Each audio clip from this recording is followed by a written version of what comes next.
Now let's do one question on this concept. So you can write question for the given reactions.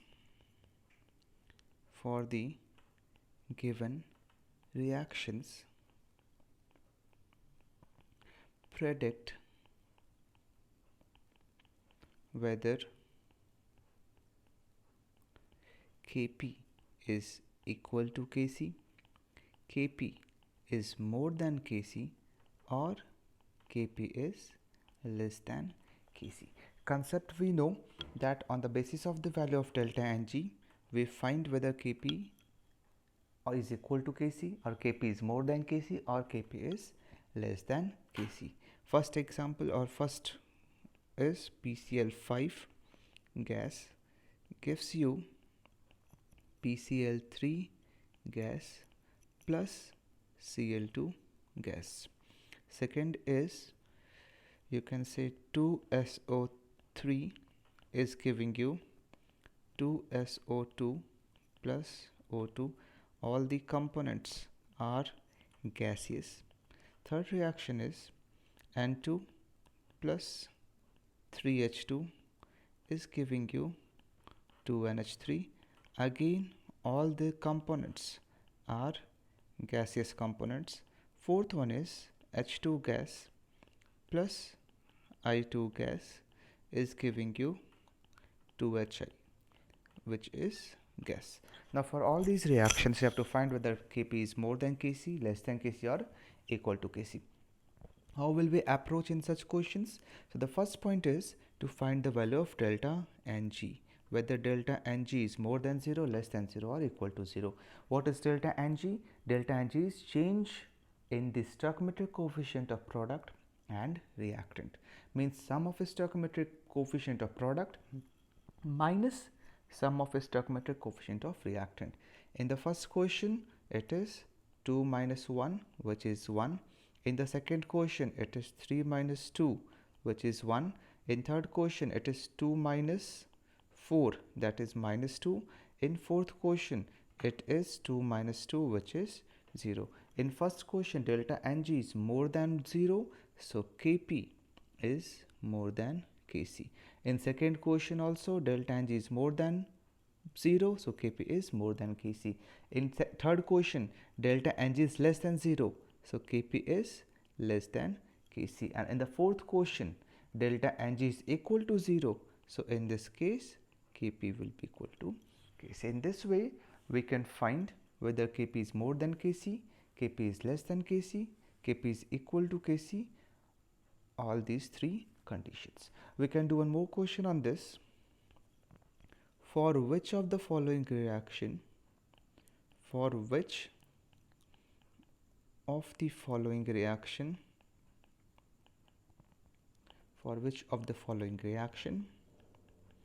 the given relation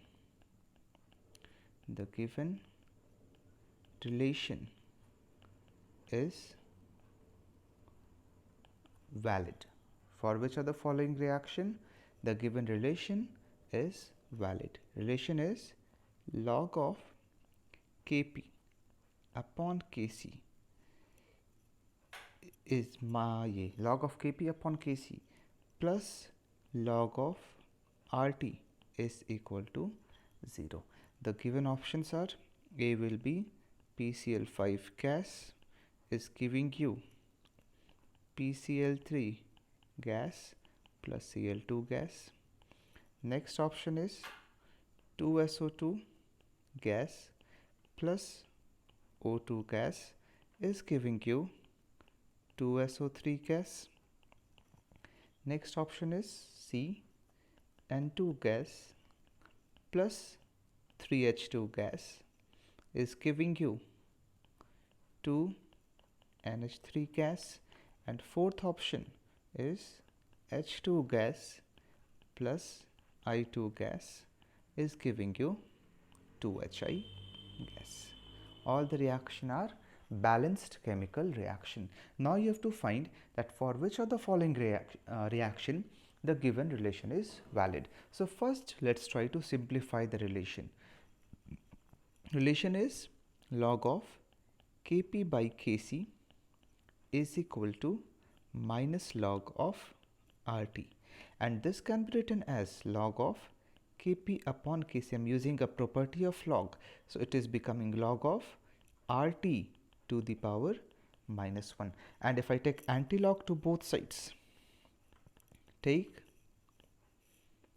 antilog to both sides. If I'm taking antilog to both sides, you'll get Kp upon Kc is equal to RT to the power minus 1, or we can write it as Kp is equal to Kc into RT to the power minus 1. Now if you compare this equation with the original equation or original relation, you will find that delta Ng that is equal to minus 1, means for whichever reaction delta Ng is equal to minus 1, this relation is applicable only for that reaction. Now let's try to find delta Ng for all the reactions. For the first one, it is 2 minus 1, that is 1. For second one, 2 minus 3, that is minus 1. So for this equation, this relation is valid. The next one, it is minus 2, this is 0. So for this equation, this relation is not valid. So in this way, we can first simplify the relation which is given, and then we can compare the two equations, and then we can come to the desired result. So these two questions are from Kp and Kc, means which one is more, which is less, or either both of them are equal. Now next part is degree of dissociation, which is used in solving the quotients of equilibrium, whether I'm talking about chemical equilibrium or I'm talking about ionic equilibrium. In both the cases, degree of dissociation is used. Degree of dissociation simply means how much from a given amount of reactant is dissociated. Degree of dissociation means how much from the given amount of reactant has dissociated. For example, if I'm having a reaction 2NH3 gas is giving you N2 gas plus 3H2 gas. Let us suppose that at T is equal to 0, that is initially when the reaction has not started, 10 moles of NH3 was present, and at equilibrium, at T is equal to T equilibrium, means when equilibrium is established, we are observing that only 4 moles of NH3 is left. Just try to understand it very carefully.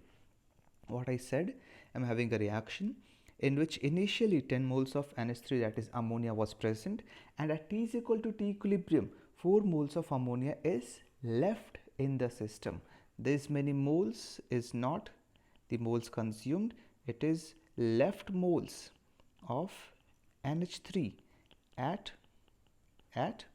equilibrium. It is the left moles of NH3 at equilibrium. So how many moles of NH3 has reacted? So 10 we had taken, 4 is left, means 6 moles of NH3 has reacted. And 6 moles out of how much? 6 moles out of how many moles of NH3? So 6 moles out of 10 moles of NH3. So that 6 upon 10, that will become what?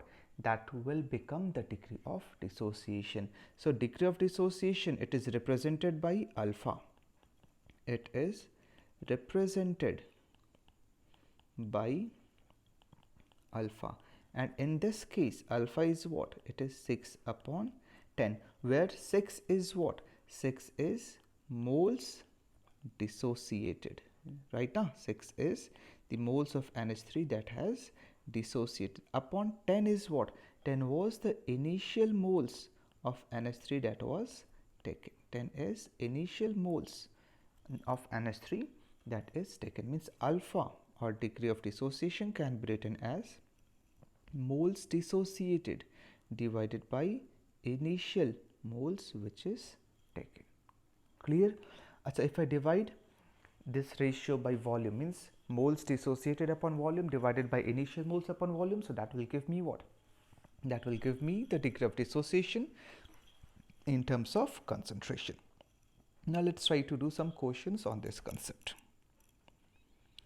Question: the same reaction I'm taking, 2NH3 is giving you N2 plus 3H2, all the components are gases. T is equal to 0, 10 moles of NH3 is present, and at T is equal to T equilibrium, 6 moles of NH3 is left.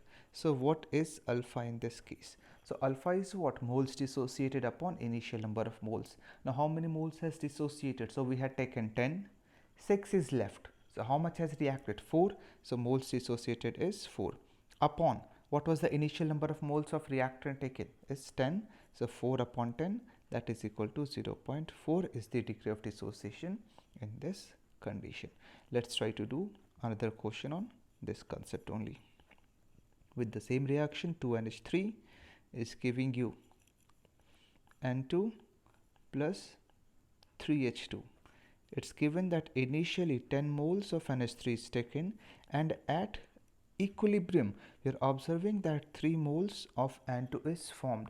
So you have to find how many moles of NH3 is left in the system and how many moles of H2 is formed in the system. So first let's talk about moles of NH3 which is left. So from stoichiometry what we can say that 1 mole of N2, this 1 mole of N2 will be formed from 2 mole of NH3. It's a simple stoichiometry. 1 mole of N2 will be formed from 2 mole of NH3. So 3 moles of N2 will be formed from how many moles of NH3? So 3 will be formed from 6 moles of NH3, means 6 moles of NH3 is consumed. 6 moles of NH3 is consumed. So initially we had taken 10 moles, 6 moles of NH3 is consumed. So left will be what? So 4 moles of NH3, 4 moles of NH3 is left in the system. So this value is what? This value is 4. Now we have to find that how many moles of H2 will be formed. Now again from stoichiometry what we can say that 1 mole of N2 if it is formed, 3 moles of H2 will also be formed. So if 3 moles of N2 is formed, moles of H2 that will be formed will be how much? That will be equal to 9. 1, if 1 mole of N2 is formed, 3 moles of H2 will be formed. So if 3 moles of N2 is formed, 9 mole of H2 will be formed. So this is another type of question that can be asked from degree of dissociation. In this case, what's the value of degree of dissociation? So 6 moles has reacted and 10 moles initially taken. So 6 by 10, that is 0.6 is the degree of dissociation. Question 3.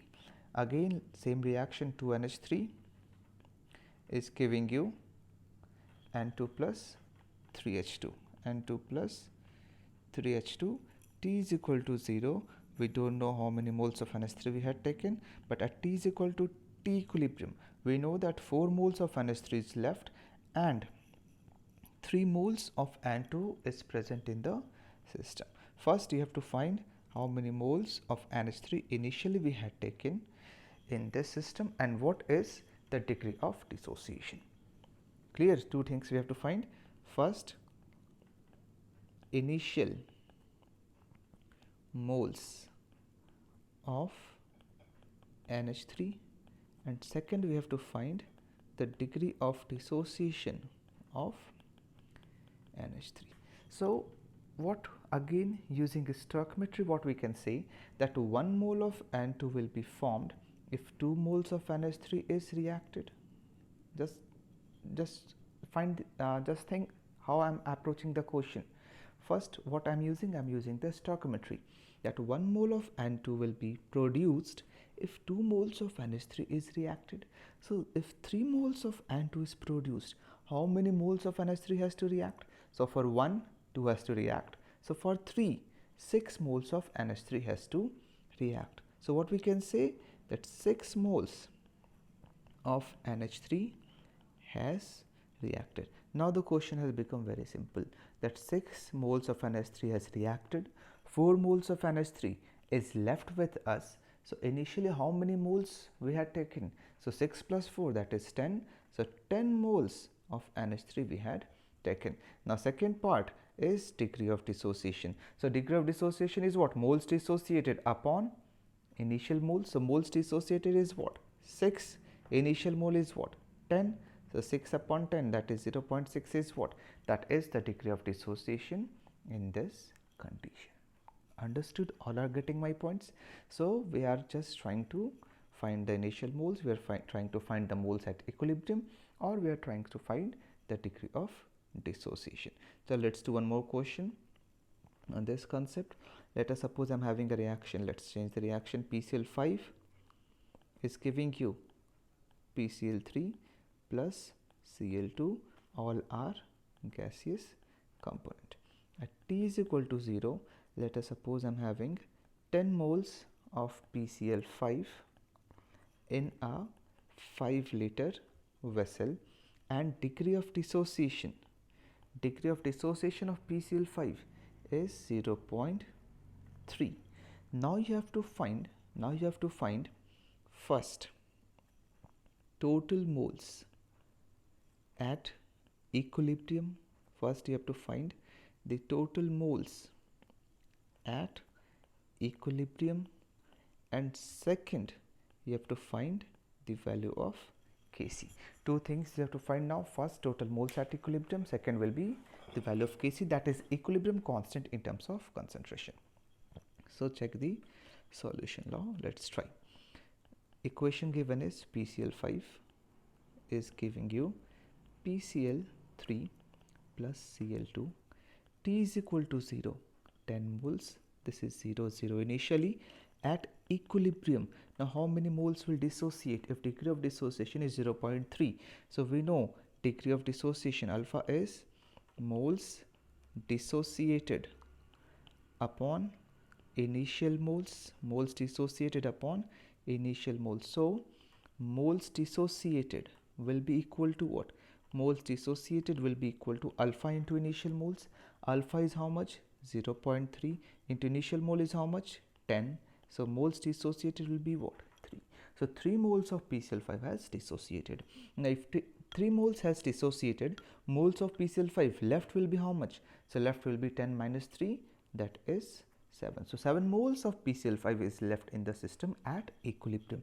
Now again we know that 1 mole of PCl5 will dissociate to give you 1 mole of PCl3 and 1 mole of Cl2. So if 3 moles is dissociating, it will produce 3 moles of PCl3 and 3 moles of Cl2. So at equilibrium, total mole will be how much? Total mole will be 7 plus 3, 10, 10 plus 3, 13. That is 13 moles will be present at equilibrium. Now second we have to find Kc. So we have seen the expression for Kc, that Kc will be equal to concentration of PCl3 into concentration of Cl2 divided by concentration of PCl5, and concentration is moles upon volume. So concentration of PCl3 will be moles of PCl3 divided by total volume of container, into concentration of Cl2 will be what? Moles of Cl2 upon total volume of container divided by concentration of PCl5, so that is 7 moles upon 5, which is volume. So on solving this, what we will get? We will get it as 3 into 3, 9 by 35. So this will be the value of Kc for this reaction. So if you know the initial moles and degree of dissociation, we can also find the expression for Kc for any given reaction. Understood? So let's do one more question to find Kc.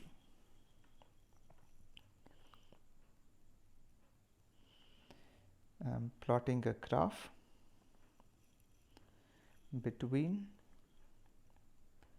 concentration and time.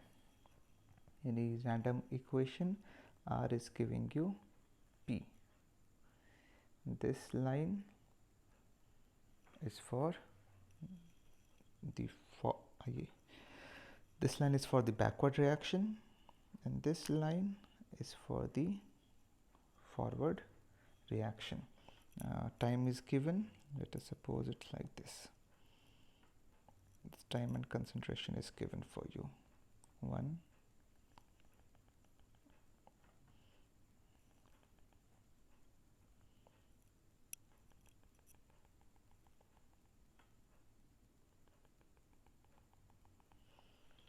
and it's given that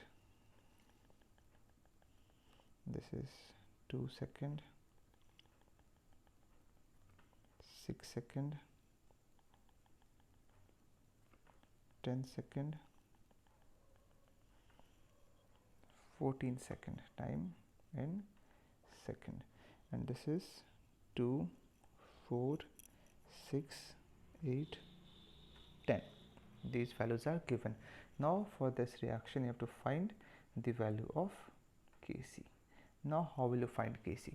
So simply we can write Kc is what? Kc is the concentration of product upon the concentration of reactant. Now which concentration of product and reactant we have to consider? So the equilibrium concentration of product and reactant we have to consider. And which concentration is equilibrium concentration? So first we have to find the point at which equilibrium is attained. So equilibrium is what? The time at which the rate of forward reaction and rate of backward reaction is equal.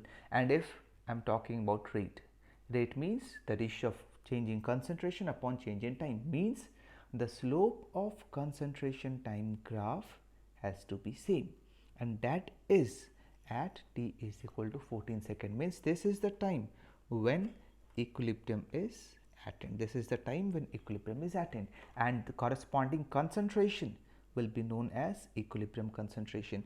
Means if I am talking about reactant, the concentration of reactant at equilibrium is what? It is 4. And if I am talking about product, the concentration of product at equilibrium is what? It is equal to 8. So ratio will be what? It is 8 divided by 4, which is equal to 2. So with the help of these data we can find that the Kc for this reaction, that will be equal to 2.